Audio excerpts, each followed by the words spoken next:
വേട്ടയ്ക്കും പാട്ടിനും തൃത്താളമാവാൻ എരുമേലി പെരുമാളെ നീ പോരേണം. മലമുടിയിലെ നടവഴികളിൽ കുഴൽവിളി കേൾക്കുന്നു, തിരുതുടിയുടെ തകതിനിധിന താളം കേൾക്കുന്നു. തിരുനടയിലെ ജപകലികയിൽ മലരായിടുന്നു, ഭവഭയഹരനഴുതയിൽ അകിൽ മഴയാവുന്നു.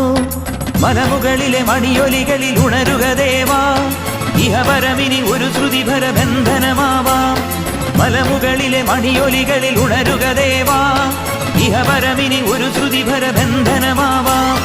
വേട്ടയ്ക്കും പാട്ടിനും തൃത്താളമാവാൻ എരുമേലി പെരുമാളെ നീ പോരേണം.